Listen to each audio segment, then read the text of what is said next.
The boardroom fell silent as Desmond Washington walked in his custom-tailored suit, contrasting sharply with their startled expressions. "Gentlemen, we've never formally met," he smiled, sliding the takeover documents across the polished table. "But 3 months ago, your flight attendant said I didn't look like I belonged in first class." Before we dive into this incredible story of justice and transformation, let me know where you're watching from in the comments. Hit that like button and subscribe to catch more stories of resilience and triumph against discrimination. Now let's rewind to see how one airline's mistake became their ultimate undoing. Desmond Washington's day had begun like any other. His overnight bag was perfectly packed for the quick business trip to San Francisco, where he would meet with potential investors for his latest project. At 42, Desmond had mastered the art of business travel, moving through Atlanta's bustling airport with practiced ease, his mind already processing the details of tomorrow's presentation. When he approached the gate for Atlantic Airways Flight 1876, he nodded politely to the gate agent who scanned his first-class boarding pass without looking up. As one of the first passengers to board, Desmond settled into his window seat in the first-class cabin, 2 amperes placing his leather briefcase beneath the seat in front of him. He declined the offered pre-flight champagne instead, requesting still water as he reviewed his notes one final time. The cabin gradually filled with other first-class passengers, predominantly white executives, in business attire similar to his own. Desmond noticed a few glances in his direction, but paid them little mind. After 15 years as a successful investment banker, he was accustomed to being one of the few black faces in premium cabins. A flight attendant approached her name tag reading Brenda Miller. Her smile faltered slightly as she looked at him. "Excuse me, sir. Can I see your boarding pass?" Desmond reached into his jacket pocket and produced the document. Of course. Brenda scrutinized it longer than seemed necessary before returning it. "Thank you, sir." She moved on but returned barely 2 minutes later. "I'm sorry, but could I see some identification as well?" Desmond raised an eyebrow, but complied, presenting his driver's license. Around him, he noted that none of the other first-class passengers were being subjected to the same scrutiny. The woman across the aisle had boarded after him, yet hadn't been asked for verification at all. "Is there a problem?" he asked, calmly. "Just routine checks," Brenda replied, though her tone suggested otherwise. She returned his ID and walked to the front of the cabin, where she whispered something to another flight attendant, Thomas Reed, who glanced back at Desmond with an unreadable expression. Desmond noticed a distinguished older white man in seat 3C watching the interaction with interest. The man wore an expensive watch and had the confident bearing of someone accustomed to authority. Their eyes met briefly before the man returned his attention to his newspaper. Just as the cabin door was about to close, Brenda approached Desmond again, this time with an apologetic but unconvincing smile. "Sir, I'm afraid there's been a computer error with your seating assignment. We need to relocate you to economy." Desmond looked around the cabin, noting 2 empty first-class seats. "I see available seats right here in first class. Those are reserved for our platinum members who might be connecting from delayed flights," Brenda explained, though Desmond knew this wasn't standard airline policy. "I'm a platinum member myself," Desmond replied evenly, "and I've confirmed my first-class seat twice, including at the gate less than 30 minutes ago." The situation was escalating. Thomas now stood beside Brenda, arms crossed. "Sir, we need you to comply with crew member instructions." "I am complying. I'm sitting in my assigned seat," Desmond responded, his voice remaining measured, despite his rising frustration. The older man in 3C was watching intently now, his newspaper lowered. Desmond noticed his embroidered shirt cuffs bore the monogram WP. "If you continue to be difficult, we'll need to call security," Brenda threatened, loud enough for nearby passengers to hear. Several passengers had begun recording the interaction on their phones. Desmond weighed his options quickly. Making a scene would only reinforce negative stereotypes about black men, regardless of how justified his anger might be. Yet surrendering his rightfully purchased seat felt like accepting injustice. "I'll move to avoid delaying the flight for everyone," Desmond finally said, gathering his belongings with deliberate calm. "But I want it noted that I'm doing so under protest, and I'll be filing a formal complaint about this discriminatory treatment." As he made his way to the economy section, Desmond felt a mixture of familiar disappointment and simmering resolve. This wasn't his first experience with discrimination, but something about this incident, perhaps the public nature of it or the blatant disregard for his status as a paying customer, struck a deeper chord. From his middle seat in economy between two uncomfortable passengers, Desmond observed the flight service throughout the journey. He noticed how white passengers received prompt attention while the few other black passengers had to request service repeatedly. He watched as Brenda cheerfully chatted with the older man from 3C, who appeared to be someone of importance based on her deferential manner. While the plane cruised at 35,000 feet, Desmond recalled similar incidents reported about Atlantic Airways. Just last year, a black doctor had been questioned when responding to a medical emergency on board. 6 months before that, a black executive had been removed from a flight after a white passenger claimed to feel uncomfortable sitting next to him. The airline had issued standard apologies, but clearly hadn't addressed the underlying issues. By the time the plane touched down in San Francisco, what had begun as indignation had crystallized into determination. Desmond Washington didn't just want an apology. He wanted change. And as he stepped into the terminal, he was already formulating a plan that would shake Atlantic Airways to its core. To understand why Desmond Washington was uniquely positioned to challenge Atlantic Airways, one needs to understand his journey, a path defined by both extraordinary talent and the constant headwinds of racial bias. Desmond grew up in South Chicago's Inglewood neighborhood, where his childhood window overlooked both the harsh realities of urban poverty and the distant gleaming towers of financial prosperity. His mother, Eleanor Washington, worked 3 jobs: hospital custodian by day, office cleaner in the evenings, and weekend shifts at a laundromat to keep their small apartment and put food on the table after his father abandoned them when Desmond was just 4 years old. "Never let someone else define your worth," Eleanor would tell him each morning before school. "Your value isn't determined by what others think of you, but by what you know you can accomplish." Even as a child, Desmond displayed an unusual aptitude for numbers and business. At 12, he organized a neighborhood lawn mowing service, coordinating 5 friends to cover more territory.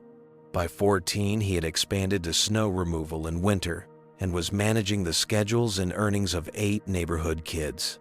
He meticulously tracked expenses, revenues, and profit margins in a worn composition notebook, reinvesting earnings to purchase better equipment. Despite attending an underfunded public school where college counseling was virtually non-existent, Desmond's academic excellence caught the attention of a visiting recruiter from Northwestern University. With his perfect SAT scores and impressive entrepreneurial experience, Desmond secured a full scholarship. At Northwestern, the culture shock was immediate. Most of his classmates came from privileged backgrounds, and many had never interacted closely with a black person outside of service encounters. Professors sometimes expressed surprise at his articulate class contributions, and study groups would subtly exclude him until his consistently top grades made him an asset they couldn't ignore. "I don't need you to believe in me," he told a professor who had suggested he might be more comfortable switching from finance to a less competitive major. "I just need you to grade me fairly." The pattern continued at Harvard Business School, where Desmond attended on a prestigious Baker Scholarship. Despite graduating with distinction, job interviews often began with subtle questions about his cultural fit within prestigious financial institutions. Undeterred, Desmond spent 5 years at Goldman Sachs, where he consistently outperformed peers but was passed over twice for promotions that went to less qualified white colleagues. Rather than fighting a system designed to limit his advancement, he decided to create his own path. In 2008, as financial markets crashed around the world, Desmond took the bold step of founding Zenith Capital Partners with his modest savings and the backing of 2 former clients who recognized his exceptional talent. Starting in a small office with just 2 employees, he built a reputation for identifying undervalued companies with growth potential, particularly in underserved markets. By 2015, Zenith Capital had grown to manage over $1.2 billion in assets.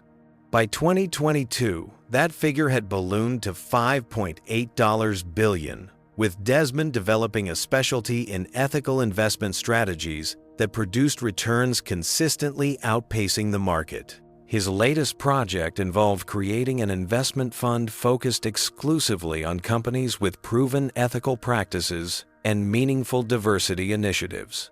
Not as charity, but because his data showed such companies outperformed their peers in the long term. Throughout his rise, Desmond encountered persistent discrimination.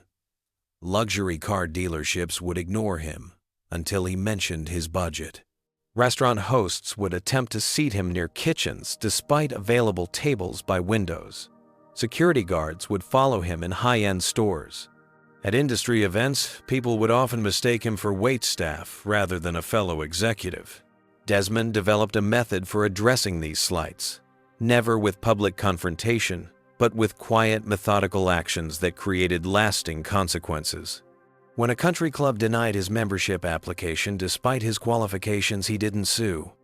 He purchased the adjacent land and built a more exclusive club that quickly drew away their most prestigious members. When a financial publication consistently overlooked Zenith Capital's accomplishments, he didn't complain. He acquired the magazine and transformed its coverage of minority-owned businesses. Success isn't just about wealth. He often told the interns he mentored many from backgrounds similar to his own. It's about wielding influence for change.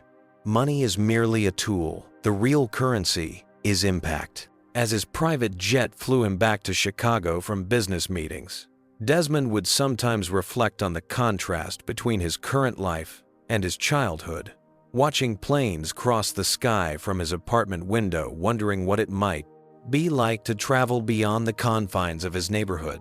He had accomplished what many would consider the American dream, but he remained acutely aware that the path remained unnecessarily difficult for those who looked like him.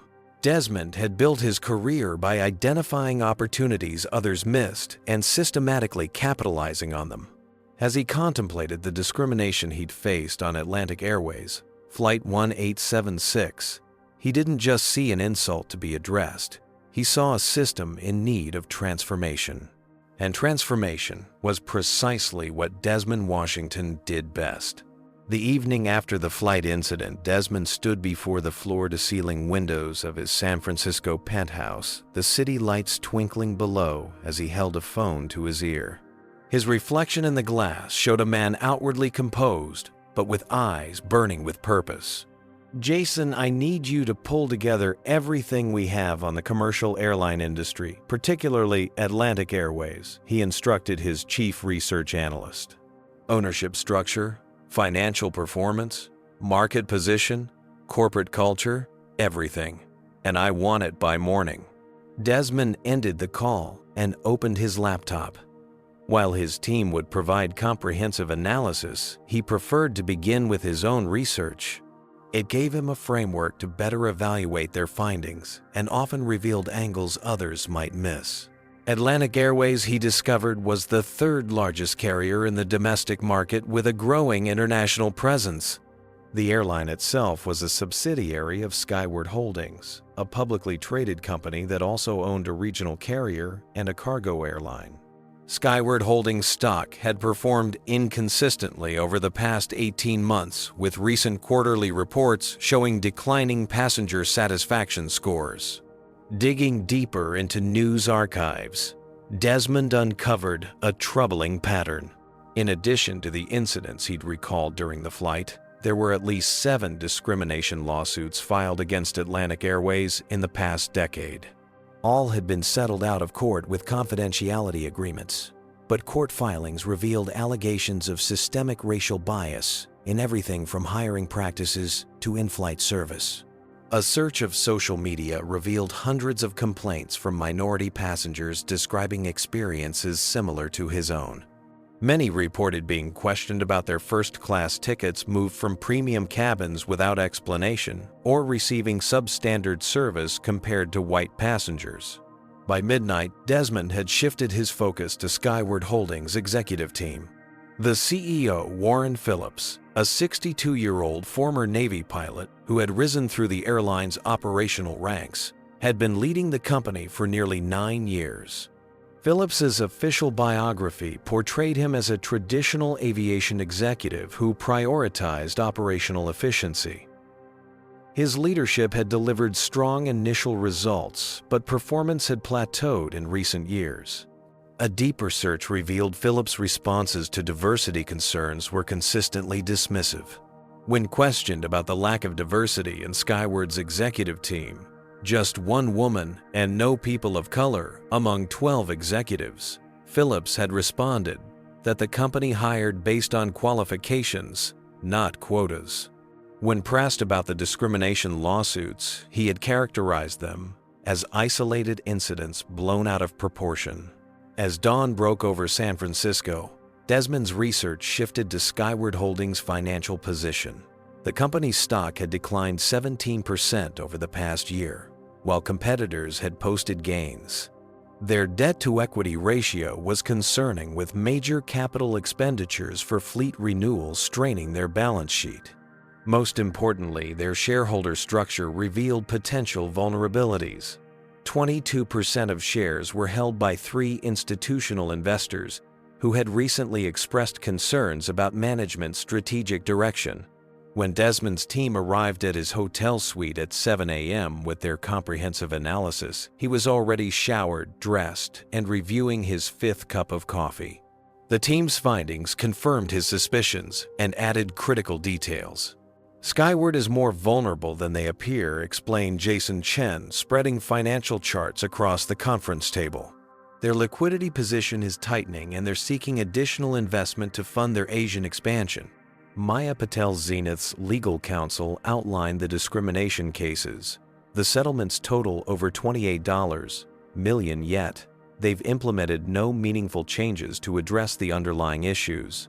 They treat these as PR problems rather than systemic failures. Their major shareholders are growing restless, added Derek Foster, head of investor relations. Jordan Hayes at BlackRock manages a 7.8% stake and has publicly questioned Phillips' leadership 3 times in recent earnings calls. Throughout the morning briefing, Desmond listened intently, occasionally asking incisive questions that probed deeper into specific areas. By noon, the picture was clear. Skyward Holdings had built a corporate culture that tolerated discrimination while facing significant financial and leadership challenges. The company was vulnerable, and Desmond now saw a path forward. "I want a complete analysis of their stock price thresholds and trading patterns," he instructed the team. "Identify all major shareholders and prepare profiles on each board member. I'm particularly interested in anyone who might share our concerns about their corporate culture." "Are we considering an investment position?" asked Jason. Desmond's expression remained neutral, but there was a gleam in his eye that his longtime colleagues recognized. The look that appeared when he had identified an extraordinary opportunity. "Something like that," he replied. "Also find out everything you can about Warren Phillips.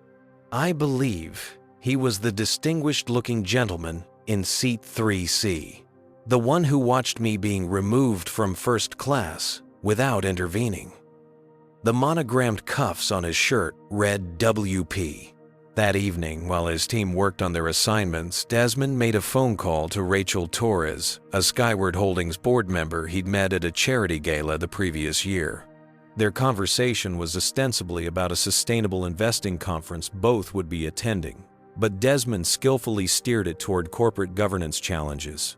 Off the record, Rachel confided after Desmond shared a story about transformation at another company. I've been concerned about our culture at Skyward for some time. Warren built an impressive operation, but his approach belongs to a different era. Several of us on the board have tried to push for changes, but we're outnumbered. Cultural transformation is difficult, Desmond agreed. But when leadership resists necessary evolution, sometimes change needs to come from outside. After the call, Desmond stood at the window again, watching planes take off from San Francisco International Airport, their lights tracing paths into the night sky. One of them was an Atlantic Airways flight, its distinctive blue and silver livery catching the last rays of sunset. His phone chimed with a text from his executive assistant, late-night strategy meeting set up for 10 p.m. in the secure conference room. Desmond sent a simple reply. Perfect. This will take precise execution over the next 3 months. The secure conference room at Zenith Capital's San Francisco offices hummed with energy despite the late hour. 6 of Desmond's most trusted team members sat around a gleaming table, each with laptops open and minds focused on the challenge at hand. We need to move carefully, Desmond began, standing at the head of the table. Our goal isn't just to secure a controlling interest in Skyward Holdings. It's to position ourselves to transform the company's culture from the inside out. Maya, the legal counsel, raised her hand. We'll need to avoid triggering SEC disclosure requirements that would alert Phillips and his team to our intentions. Exactly, Desmond nodded. That's why we'll create a series of separate investment vehicles and keep each individual position below the reporting thresholds. On the digital whiteboard, Derek mapped out the corporate structure. They would establish 4 shell companies, each making purchases small enough to fly under regulatory radar, plus a network of partnered investors who would act independently, but in coordination with Zenith's strategy. What's our timeline? Jason asked, already building a financial model on his laptop. 3 months, Desmond replied. Long enough to execute properly, but quick enough to avoid leaks or shifting market conditions. Have you ever wondered what goes through the mind of someone planning a takeover this complex? Comment 1 if you think Desmond's approach is brilliantly strategic, or 2 if you think it's too risky. Don't forget to like and subscribe for more stories of extraordinary business maneuvers and justice served. But what about the crucial allies Desmond would need to make this plan succeed? Let's see how he built his coalition. The team worked until 3 a.m., refining their approach, identifying potential obstacles, and developing contingency plans. By morning, they had outlined a comprehensive strategy that would allow them to gradually acquire a controlling interest in Skyward Holdings without alerting Phillips or the market to their intentions. The first phase involved reaching out to dissatisfied institutional investors. Jordan Hayes at BlackRock managed nearly 8% of Skyward shares and had publicly expressed frustration with Phillips' leadership. Securing his support would be crucial. 2 days later, Desmond sat across from Hayes in BlackRock's New York offices, both men drinking black coffee as they discussed Skyward's performance. The airline has potential, Hayes acknowledged, but Phillips is too set in his ways. Customer satisfaction is declining, their ESG metrics are abysmal, and they're losing market share to carriers with better corporate cultures. What if there was a path to new leadership? Desmond asked carefully. Hayes studied him for a moment. I'd be interested in hearing about such a path, hypothetically speaking. By the end of the meeting, while nothing explicit had been promised, Desmond had secured what he needed, an understanding that Hayes would be receptive when the time came to formally request his voting support. Similar conversations with other institutional investors followed. Some were immediately supportive, others skeptical. At Fidelity, where Desmond met with a senior portfolio manager, he encountered the subtle racism he'd grown accustomed to in financial circles. It's an interesting proposal, the portfolio manager said, emphasis suggesting otherwise. But aviation is a complex industry. I wonder if your team has the specific expertise required. Our team managed the successful restructuring of Maxitech Industries last year, Desmond replied evenly. Their market cap has since increased 64%. Before that, we led the turnaround at Westfield Manufacturing, resulting in a 38% increase in shareholder value. Would you like me to continue listing our qualifications? The portfolio manager had the grace to look embarrassed, and by meeting's end, another tentative ally had been secured. Financing partners proved equally crucial. Desmond met with investment banks, private equity firms, and high-net-worth individuals who shared his vision for corporate transformation. His pitch was compelling, not just morally but financially. Data showed companies with inclusive cultures and strong anti-discrimination practices consistently outperformed their peers. This isn't just about addressing a personal slight, he told potential partners. It's about creating shareholder value by transforming a company with strong fundamentals but poor cultural practices that are hurting its bottom line. While these high-level discussions continued, Desmond's team executed the technical aspects of their strategy. Shell companies were established in Delaware, Wyoming, and Nevada. Trading algorithms were programmed to purchase small blocks of Skyward stock at optimal price points without creating unusual trading patterns that might trigger attention. A crucial breakthrough came when Desmond reconnected with Rachel Torres, who had emerged as his most valuable source within Skyward's board. Over dinner at a discreet restaurant in Chicago, she provided insights into board dynamics that would prove invaluable. 3 board members are completely loyal to Phillips, she explained. 4 are on the fence, but tend to follow his lead. The remaining 4, including me, have serious concerns about his leadership, but haven't had the leverage to make changes. What would give you that leverage? Desmond asked. Evidence that can't be ignored, she replied without hesitation.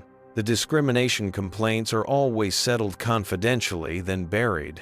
Phillips dismisses them as anomalies, rather than symptoms of a systemic problem.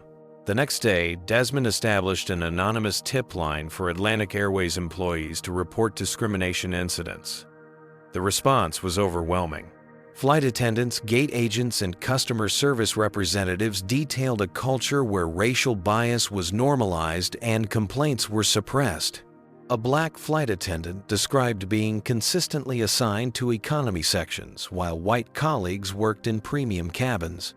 A Hispanic gate agent reported being reprimanded for speaking Spanish to passengers who needed language assistance. A Muslim customer service representative detailed how she was removed from counter positions during high visibility periods.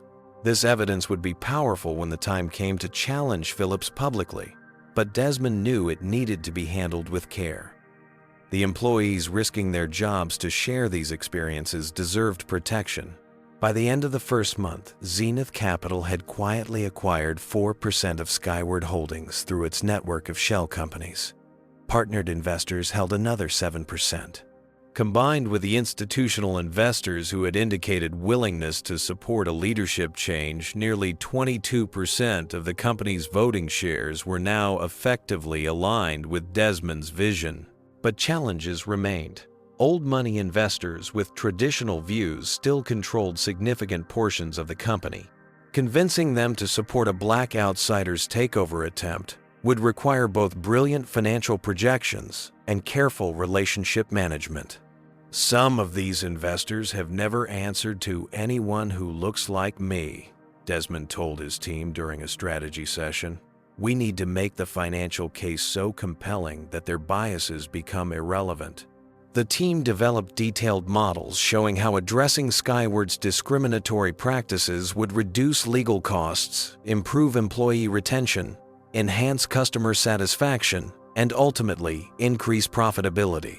These projections, backed by comprehensive data from similar corporate transformations, became Desmond's most powerful tool in winning over skeptical investors. As the second month began, their positions strengthened daily.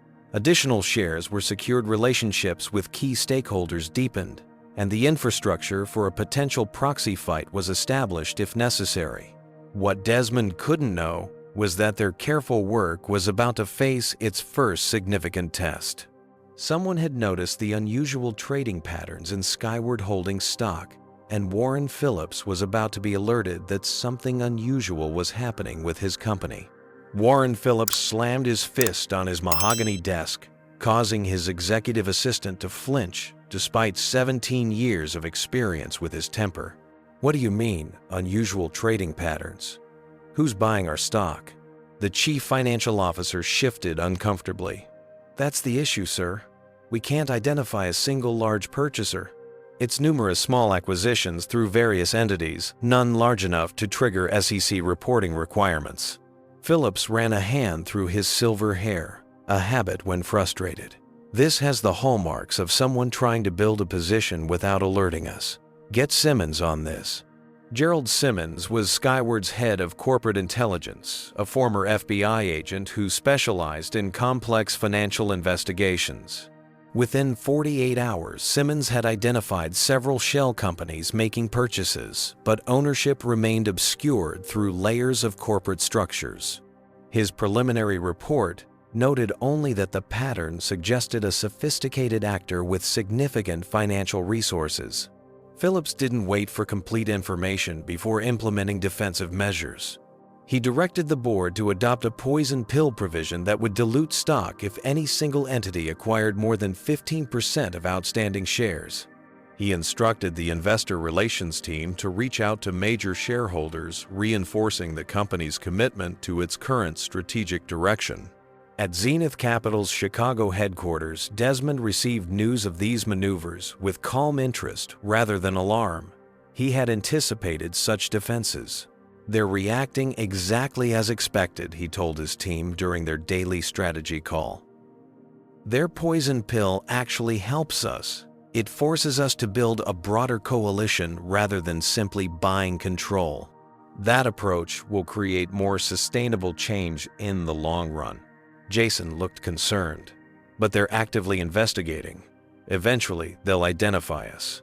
"We're not doing anything illegal," Desmond reminded him. "We're exercising our right as investors to purchase shares in a public company.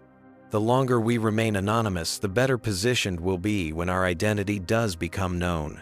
The team accelerated contingency plans. Legal documentation was prepared for a potential proxy fight. Communications specialists drafted messaging for various scenarios. Operational experts developed detailed plans for leadership transition and cultural transformation once control was secured. Meanwhile, Desmond continued building relationships with institutional investors, emphasizing Skyward's potential under new leadership. Jordan Hayes at BlackRock became an increasingly important ally, discreetly connecting Desmond with other institutional investors concerned about Skyward's performance. A new complication emerged when financial journalist Alicia Bennett published an article in the Wall Street Journal noting the unusual trading activity in Skyward Holdings stock and speculating about a possible takeover attempt. The article triggered a 7% spike in the stock price as market speculators began purchasing shares. "Bennett's getting too close," Maya warned during an emergency strategy session. "If she identifies us, Phillips will have time to mount a more effective defense." Desmond considered his options carefully. Misleading a journalist went against his principles, but complete transparency would jeopardize their strategy. He decided on a middle path. "Arrange a background discussion with Bennett," he instructed Derek. "We'll provide context on why Skyward might be attractive to potential investors without confirming our involvement." The conversation with Bennett proved both risky and valuable.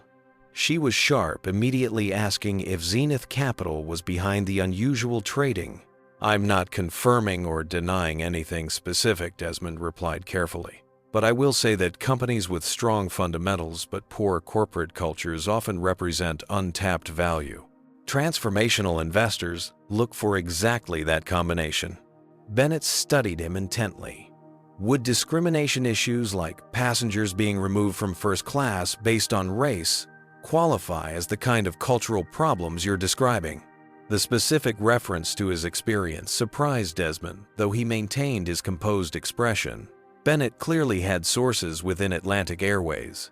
Hypothetically, yes. Discrimination creates legal liability, damages brand reputation, reduces customer loyalty, and undermines employee morale. Addressing such issues isn't just ethically right, it's financially sound. The resulting article didn't name Zenith Capital but discussed how ethical investment strategies were increasingly targeting companies with problematic cultures. It was enough to further spook Phillips and his team without revealing Desmond's hand.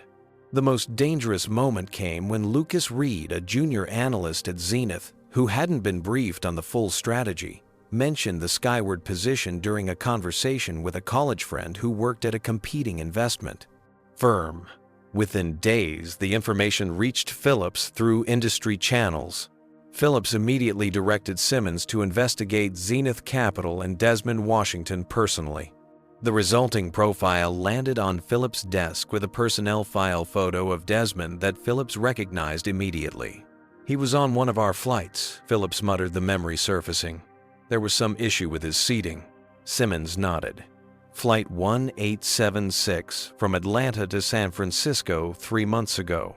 He was removed from first class despite having a valid ticket." Phillips waved dismissively. "Standard procedure when there's confusion about seating." According to the report, 2 first-class seats remained empty throughout the flight, Simmons noted carefully. Phillips' face darkened. "You think he's targeting us because of that one minor customer service issue and he launches a takeover?" "The incident may have been a catalyst rather than the cause," Simmons suggested. "Washington has a history of addressing discrimination through strategic business moves rather than public confrontation." Phillips made a dismissive sound.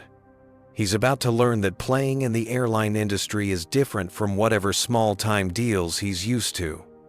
He reached for his phone. "Get me a meeting with Washington. Private, off the record."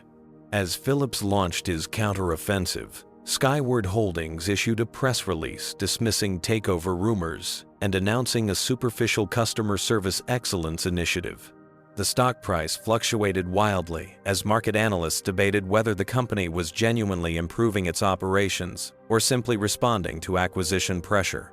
For Desmond, the most significant personal cost came in his relationship with his girlfriend, Tanya Brooks. The intense schedule and secretive nature of the Skyward project meant canceled plans and vague explanations.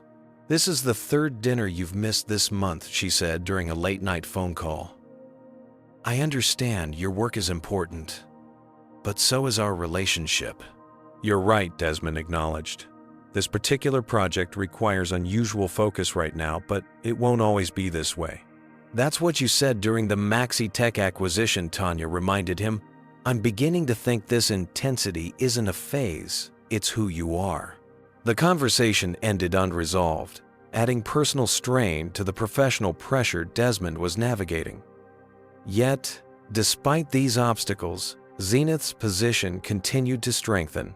By the end of the 2nd month, they controlled 16% of Skyward Holdings through various channels, with supportive institutional investors holding another 18%. Phillips' request for a meeting presented both risk and opportunity. A direct confrontation would force Desmond to reveal his strategy earlier than planned, but it would also give him the chance to measure Phillips personally, to understand the man whose corporate culture had allowed discrimination to flourish. After consulting with his team, Desmond agreed to the meeting, choosing the venue carefully. They would meet not at either company's offices, but at the Metropolitan Club, an exclusive venue where Phillips was a long-standing member. What Desmond didn't anticipate was that this choice would lead to yet another incident of discrimination, one that would dramatically alter the power dynamics between himself and Phillips just as their corporate chess match approached its critical phase. The Metropolitan Club occupied the top 2 floors of a historic Chicago skyscraper, its entrance marked by nothing more than discreet brass plaque and a uniformed doorman. Founded in 1891, the club had only begun accepting black members in 1995, and even now, its membership remained overwhelmingly white and male. Desmond arrived precisely at 7:00 p.m. for his 7:15 meeting with Phillips, dressed in a charcoal Tom Ford suit that had been tailored to perfection. Despite his reservation and the club's strict dress code compliance, the maitre d' regarded him with thinly veiled suspicion. "I'm sorry, sir, but I don't see your name on our guest list," the man said after a deliberately prolonged search through his leather-bound book. "Please, check again," Desmond replied evenly. "Desmond Washington, guest of Warren Phillips, at 7:15. Mr. Phillips is indeed expected, but there's no guest noted," the maitre d' insisted, despite the reservation clearly visible upside down from Desmond's position. Rather than arguing, Desmond took out his phone and dialed Phillips directly. "Warren, I've arrived at the Metropolitan Club, but they seem to have misplaced my reservation." Phillips' voice carried a note of satisfaction. "How unfortunate. Perhaps we should reschedule." "That won't be necessary," Desmond replied smoothly. "I'll wait for you in the lobby." He ended the call and took a seat in one of the lobby's leather armchairs, ignoring the maitre d's discomfort. Desmond recognized the power play for what it was. Phillips attempting to establish dominance by making him wait in the lobby like a supplicant rather than meeting his equals in the dining room. When Phillips arrived 20 minutes later, he found Desmond not anxiously waiting, but calmly conversing with Judge William Harrington, one of the club's most respected members and a longtime mentor of Desmond's from his Harvard days. The judge had happened to enter the lobby just minutes after Desmond was denied entry. Warren Judge Harrington greeted Phillips with a coolness that suggested their history was complicated. "I see you're meeting with Desmond. Excellent choice. He's one of the brightest financial minds I've encountered in 40 years on the bench." Phillips's attempt to unbalance Desmond had backfired spectacularly. Instead of appearing powerful, he now seemed petty, particularly when the judge personally escorted them to a prime table in the dining room, overriding the maitre d's earlier obstruction. Once seated, Phillips dispensed with pleasantries. "Let's be direct, Washington. You're attempting to acquire control of my company because of a minor seating issue on one of our flights." Desmond regarded him calmly. "Is that your understanding of the situation?" "What else could it be? You were inconvenienced, and now you're pursuing some misguided revenge fantasy. I'm prepared to offer a generous settlement for any perceived discrimination. First-class tickets for life, perhaps." Desmond smiled slightly. "My interest in Skyward Holdings has nothing to do with free tickets, Warren. It's about addressing a corporate culture that tolerates systematic discrimination while delivering subpar returns to shareholders." Phillips' face flushed. "We've had a few isolated customer service incidents, nothing systematic. And our financial performance has underperformed the industry average for 9 consecutive quarters," Desmond finished for him. "Your stock price has declined 17% in a market where your competitors have seen double-digit growth. Employee turnover is at an all-time high. Customer satisfaction scores have dropped for 3 years running. Every airline faces challenges," Phillips dismissed. "Skyward remains a strong company with loyal shareholders who appreciate steady leadership." "Some of your largest shareholders disagree," Desmond replied. "They've expressed concerns about both your operational strategies and your repeated failure to address discrimination complaints." Phillips leaned forward, lowering his voice. "Listen to me carefully. The airline industry has been run by the same type of people for decades. The major players know each other, trust each other. You will never be accepted in those circles, regardless of how many shares you acquire." "That sounds remarkably like the argument used to keep clubs like this exclusively white for most of their history," Desmond observed. Phillips' expression hardened. "I've built this company over 9 years. I won't let an outsider with a grudge dismantle it." "I don't want to dismantle Skyward," Desmond corrected. "I want to transform it into a company where excellence and inclusion aren't seen as contradictory goals." "Noble speech," Phillips sneered. "But I have resources you can't imagine, connections throughout the industry and government.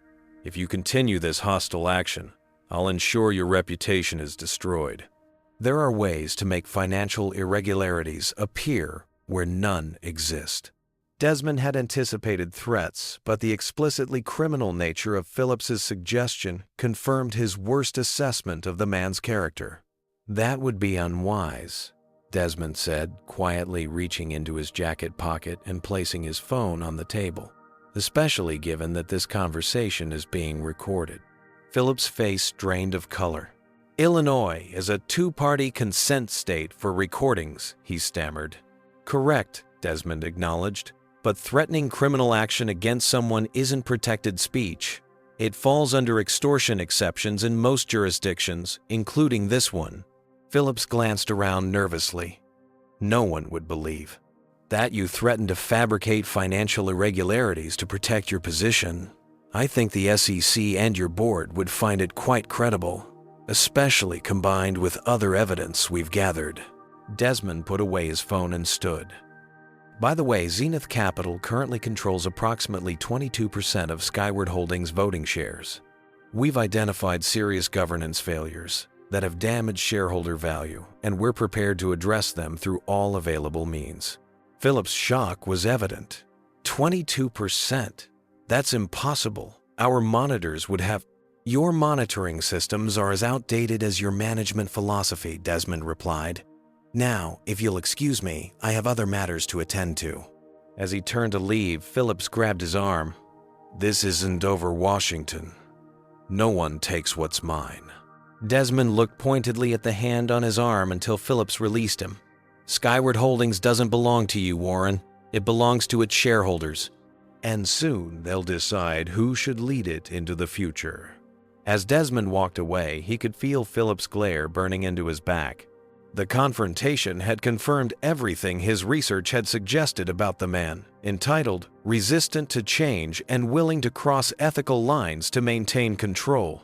The recording would be powerful leverage if needed, though Desmond hoped to win based on business merits rather than personal misconduct. What Phillips couldn't know was that Desmond's team had spent the duration of the dinner finalizing arrangements with journalist Alicia Bennett. By morning, the business world would be reading an exposé that would fundamentally alter the battle for Skyward Holdings, and Phillips's carefully managed reputation would never be the same. Alicia Bennett's article in the Wall Street Journal hit the digital edition at 5:00 a.m. and the print edition by 6:30 a.m. The headline alone sent shockwaves through the business community. "Pattern of racial discrimination alleged at Atlantic Airways. CEO Phillips recorded making threats against black investor." The exposé was meticulously researched and devastating in its scope. It detailed dozens of discrimination incidents at Atlantic Airways, supported by testimony from current and former employees. It analyzed the company's history of confidential settlements without meaningful policy changes. Most damaging was a partial transcript of Phillips' conversation with Desmond, including the threat to fabricate financial improprieties. By market opening, Skyward Holdings stock had plunged 28% in pre-market trading. CNBC, Bloomberg, and Fox Business all led with the story. Investment analysts issued downgrades, and social media erupted with calls for boycotts of Atlantic Airways. In his office at Skyward headquarters, Phillips barked orders at increasingly panicked executives. Deny everything. Say the recording was manipulated. Call it a hit piece from a hostile investor. The company's general counsel looked ashen. "Sir, denying documented incidents could expose us to additional liability. And if Washington releases the full recording—" "He won't," Phillips insisted. "It would damage the company's value, and he wants to acquire it. He's bluffing." The chief communications officer looked skeptical.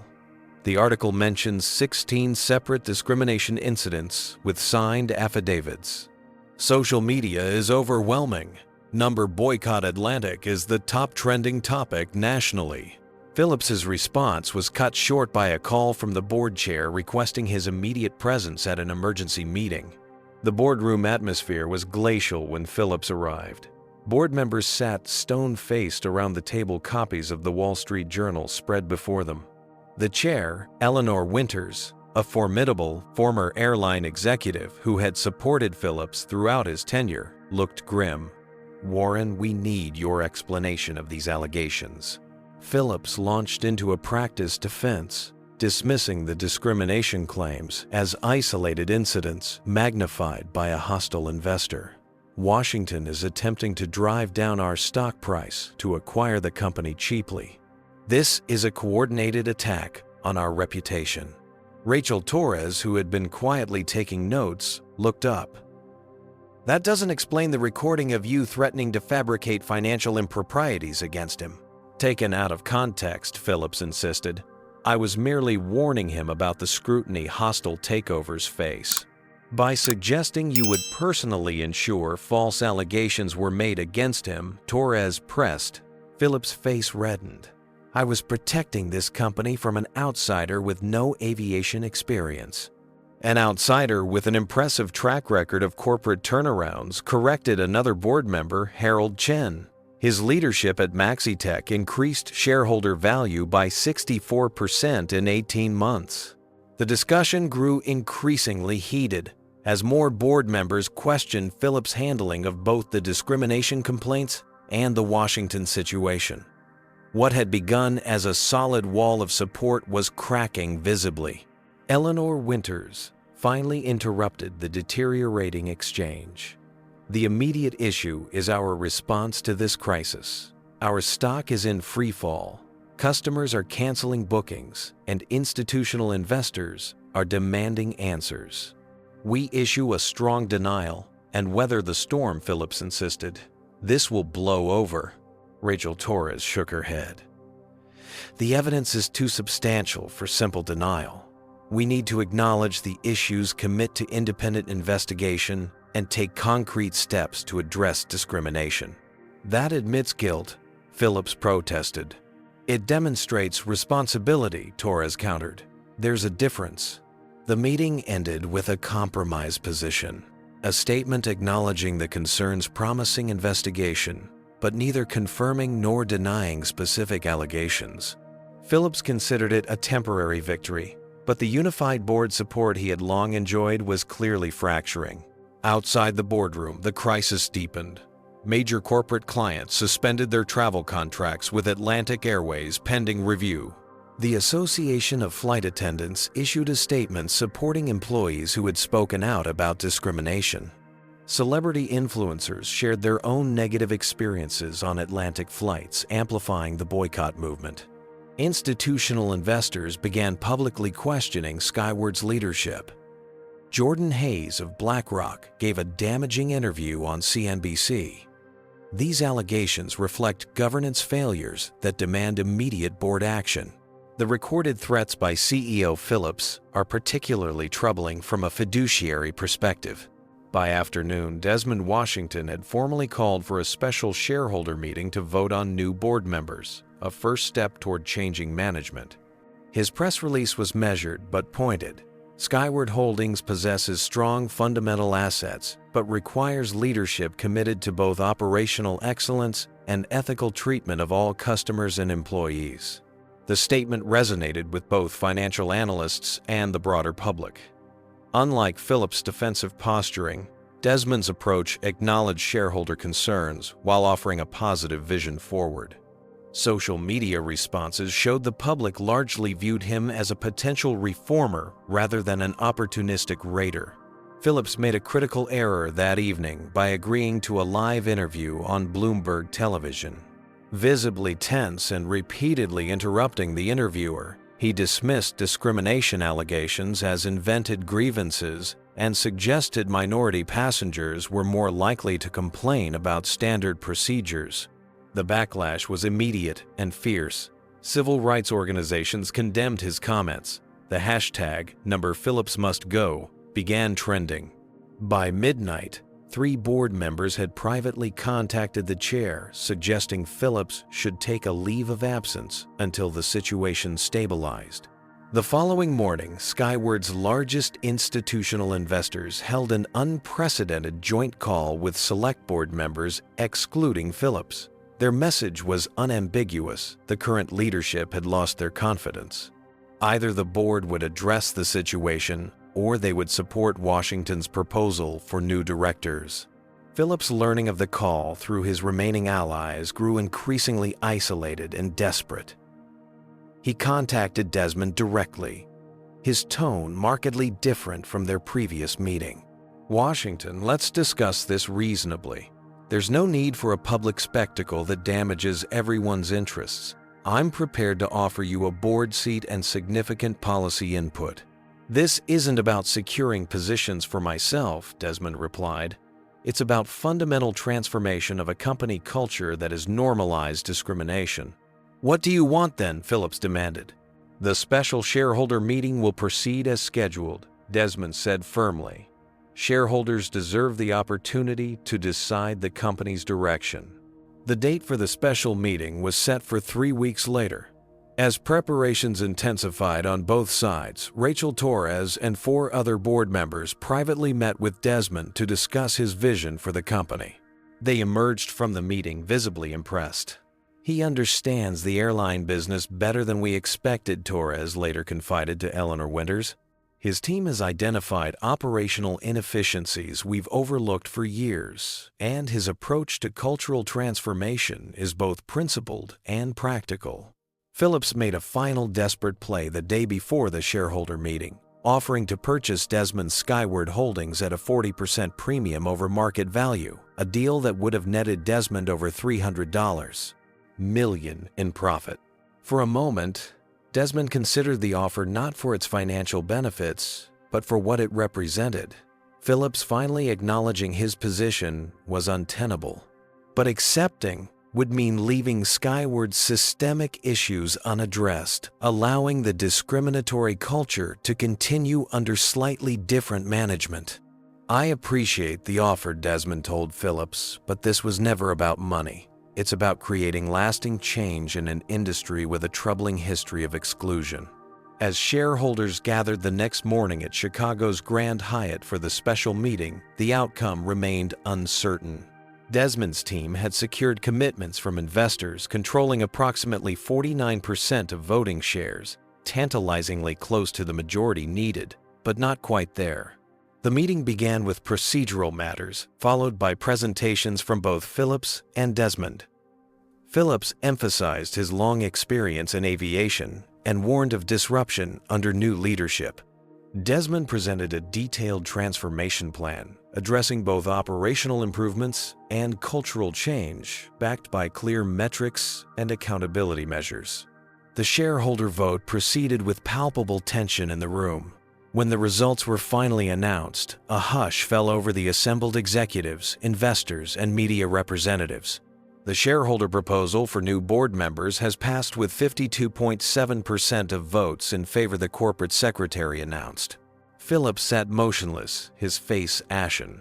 After 9 years at the helm of Skyward Holdings, his leadership had been rejected by the company's owners. The newly elected board members would undoubtedly replace him as CEO.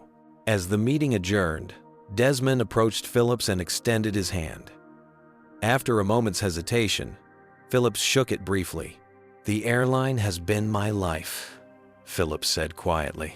"It will continue to thrive," Desmond assured him, "just with a culture that values everyone equally."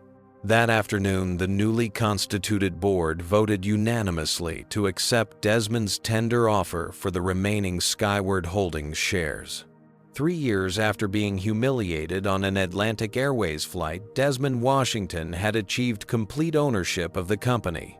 But acquiring control was just the beginning. The real challenge, transforming a deeply entrenched corporate culture, still lay ahead. The weeks following the shareholder vote were a whirlwind of activity.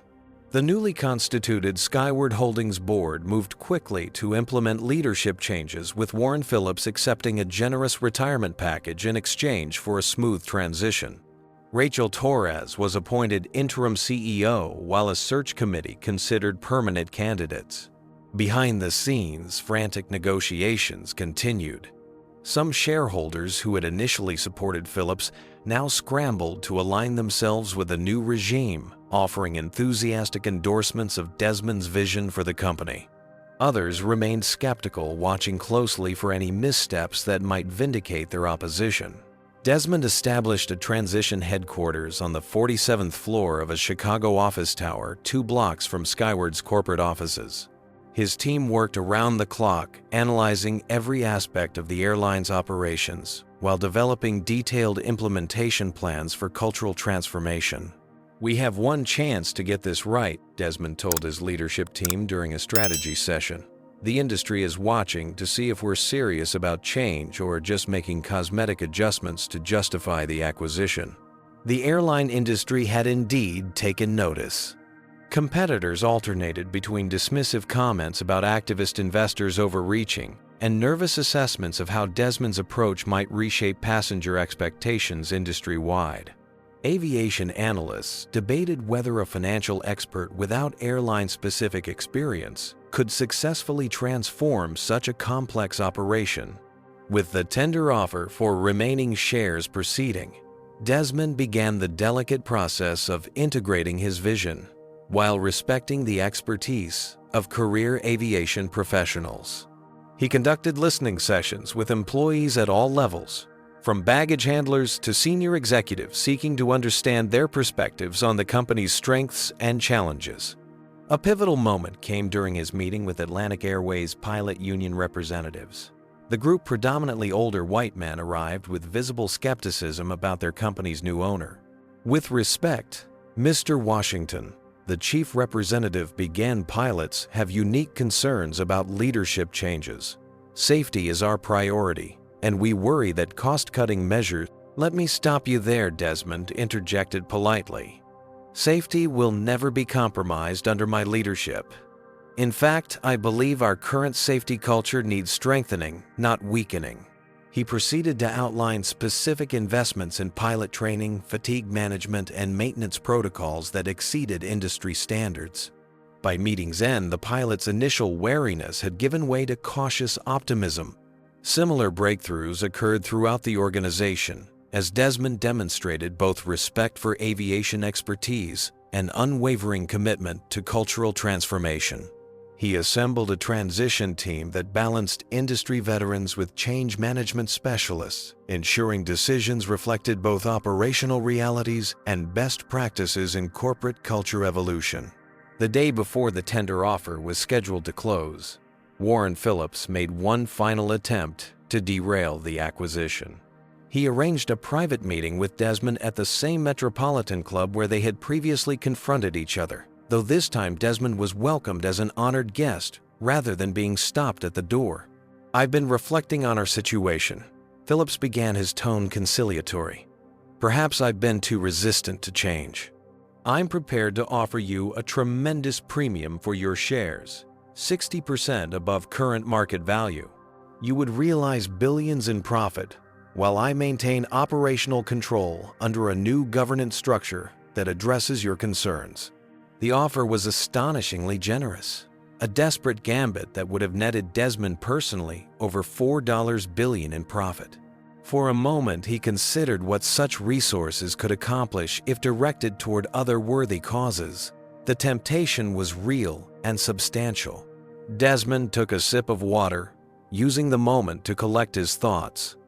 Money had never been his primary motivation, but the scale of this offer demanded serious consideration. He could fund hundreds of scholarships, invest in minority businesses, support civil rights organizations, all worthy pursuits. Yet accepting would mean leaving Skyward's transformation incomplete. The discriminatory culture that had humiliated him and countless others would remain, perhaps moderated by new policies, but fundamentally unchanged in its power dynamics and underlying assumptions. "I appreciate the offer," Warren Desmond finally replied. "It's exceptionally generous, but this was never primarily about financial gain. It's about creating lasting change in an industry with a troubling history of exclusion. I need to decline." Phillips's expression hardened. "You're making a mistake. Running an airline is nothing like your investment projects. The operational complexities will overwhelm you." Perhaps, Desmond acknowledged, But I've assembled a team with deep aviation experience to guide those aspects. What they lacked was the will to create an inclusive culture where everyone is treated with dignity.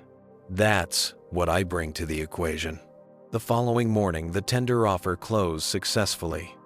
With final regulatory approvals secured, Desmond Washington achieved controlling ownership of Skyward Holdings, the parent company of Atlantic Airways.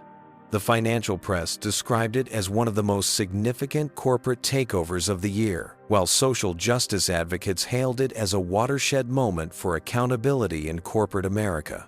The shareholder meeting to formalize the new ownership structure was held at Skyward's corporate headquarters. Employees lined the corridors, curious to see the investor who had upended their company's leadership after being discriminated against on one of their flights. The boardroom was packed with executives, major investors, and media representatives. Rachel Torres, still serving as interim CEO, opened the meeting with a formal welcome to Desmond as the company's new controlling shareholder. When Desmond rose to address the room, he spoke without notes, his voice calm but resolute. Today marks not an ending, but a beginning. Skyward Holdings possesses extraordinary assets, modern aircraft, valuable routes, and most importantly, talented people. What it has lacked is a culture that values every employee and passenger equally, regardless of race, gender, religion, or background. He outlined his vision for transformation: concrete policy changes, mandatory anti-discrimination training, new accountability structures, and diversity initiatives tied to executive compensation. Some have questioned whether focusing on inclusion will distract from operational performance, he acknowledged. I believe the opposite is true. When everyone can contribute their best without fear of discrimination, when all passengers feel valued and respected, our service improves, our reputation strengthens, and our financial results follow. As the meeting concluded, Desmond announced his first major decision. Rather than installing himself as CEO, as many had expected, he would serve as executive chairman while appointing Rachel Torres as permanent CEO. The move signaled both confidence in the existing talent within the organization and commitment to balanced leadership rather than autocratic control. Ms. Torres combines deep operational knowledge with genuine commitment to cultural transformation, Desmond explained. Together with our new executive team, we will build an airline that leads the industry in both performance and inclusivity. The announcement sent Skyward's stock price surging 12% by day's end, a vote of confidence from markets that had initially been skeptical of Desmond's plans. Industry analysts noted that the leadership structure leveraged both Torres's aviation expertise and Desmond's change management skills, a potentially powerful combination.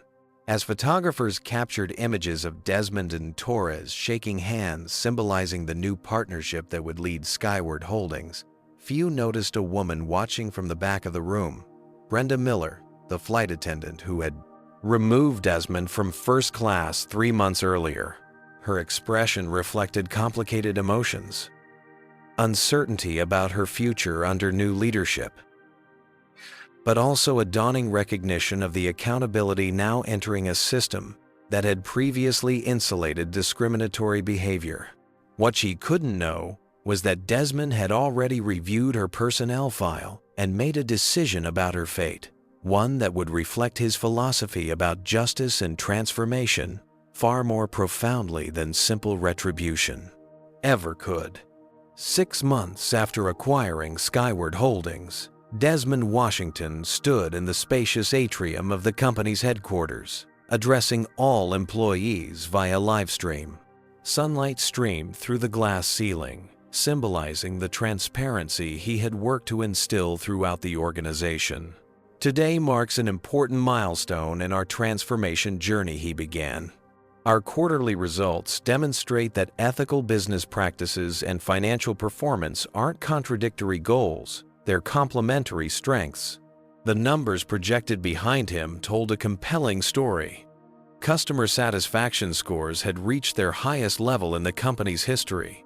Employee retention had improved 27%. Most importantly, Skyward's stock had outperformed the airline industry index by 18% since the leadership change. These results weren't achieved through financial engineering or cost-cutting. Desmond continued. They came from unleashing the full potential of our workforce by creating an environment where everyone feels valued and respected. The transformation hadn't been without challenges. Some longtime executives had resigned rather than adapt to new expectations around inclusivity. Industry competitors had attempted to poach valuable employees during the transition. Certain institutional investors had questioned whether the emphasis on corporate culture would distract from operational performance. Yet the results had gradually silenced the skeptics. Atlantic Airways' new training protocols for addressing unconscious bias had become a case study at leading business schools. Their revamped customer service approach had won industry awards. Most tellingly, other airlines had begun implementing similar initiatives, recognizing that inclusive practices weren't just morally right, but competitively advantageous. After the company address, Desmond met with a group of flight attendants participating in the new mentorship program. Among them was Brenda Miller, the attendant who had removed him from first class months earlier. Rather than firing her as many had expected, Desmond had taken a different approach. After reviewing her personnel record, which showed generally positive performance reviews but several concerning passenger complaints from minority travelers, he had enrolled her in the company's comprehensive bias awareness training program. The meeting in his office was their first direct interaction since the flight incident. Brenda appeared nervous, but composed. Miss Miller, Desmond greeted her warmly. Your training supervisors tell me you've become one of our most enthusiastic participants in the cultural transformation program. It's been enlightening, Mr. Washington, she replied, her voice reflecting genuine emotion. I never thought of myself as prejudiced, but the training helped me recognize patterns in my behavior I hadn't been conscious of. That's exactly the point, Desmond nodded. Most discrimination isn't driven by hatred but by unconscious biases we all absorb from society.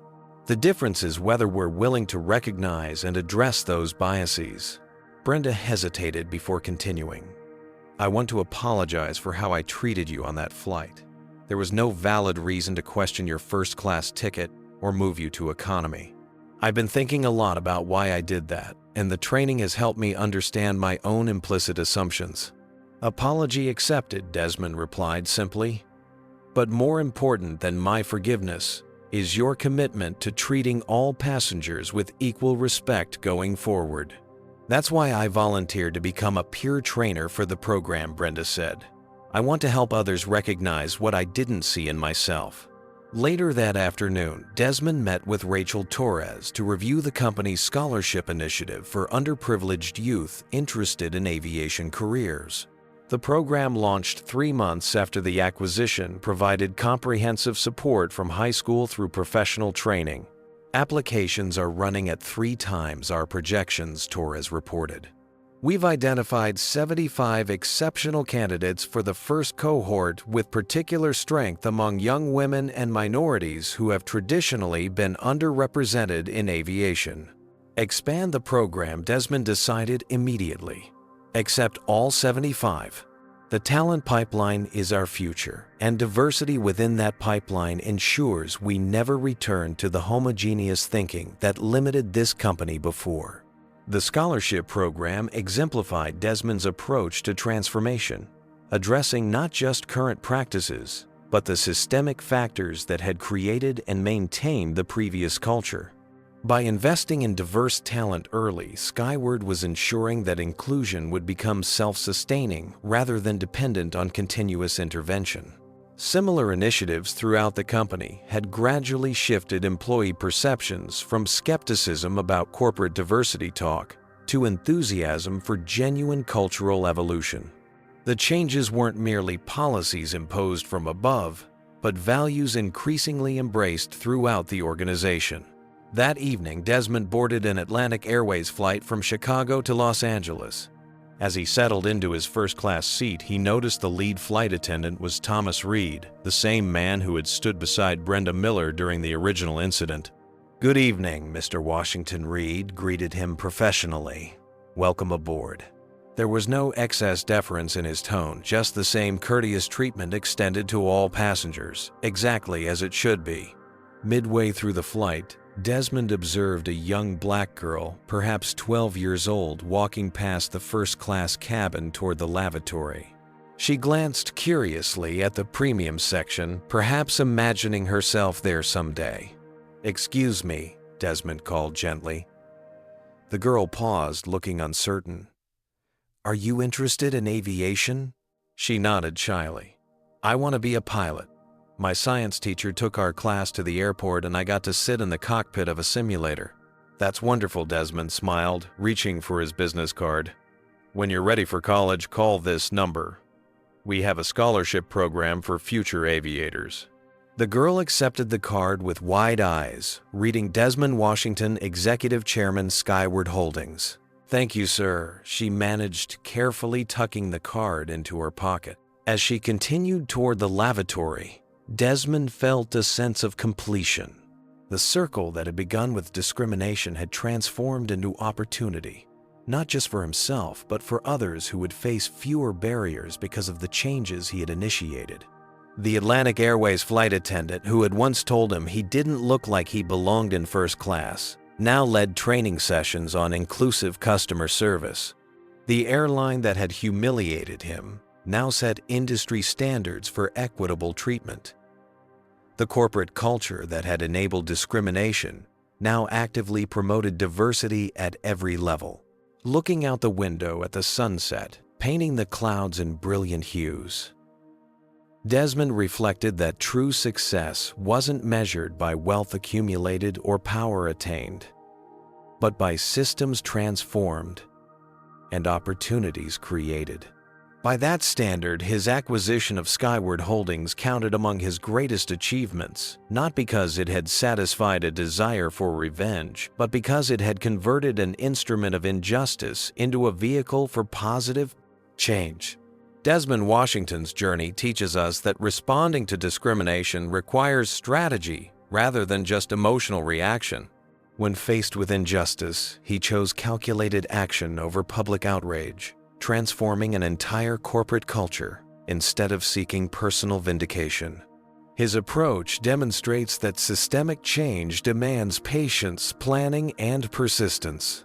True power lies not in the ability to punish those who wronged you, but in creating systems where such wrongs become impossible. By focusing on cultural transformation rather than retribution, Desmond ensured lasting impact beyond his personal experience.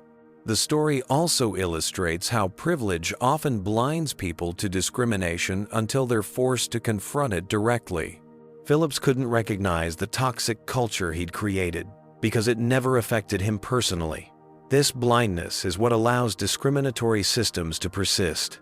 Perhaps most importantly, Desmond's decision to educate rather than terminate Brenda Miller reveals that breaking cycles of discrimination requires creating opportunities for growth and understanding. Real change comes not from removing problematic individuals, but from transforming mindsets and institutional practices. The airline's subsequent success proves that ethical business practices and financial performance aren't contradictory goals. By valuing every employee and customer equally, organizations unlock their full potential and create sustainable competitive advantages. What discrimination have you witnessed that made you wish you could change the system? Hit that like button and subscribe for more stories of justice and transformation. Comment below, sharing how you've stood up against discrimination or turned a negative experience into positive change. Don't forget to share this video with someone who needs inspiration to fight injustice strategically. Thank you for watching, and remember that sometimes quiet determination accomplishes more than loud confrontation. Together we can build a world where everyone is treated with dignity and respect.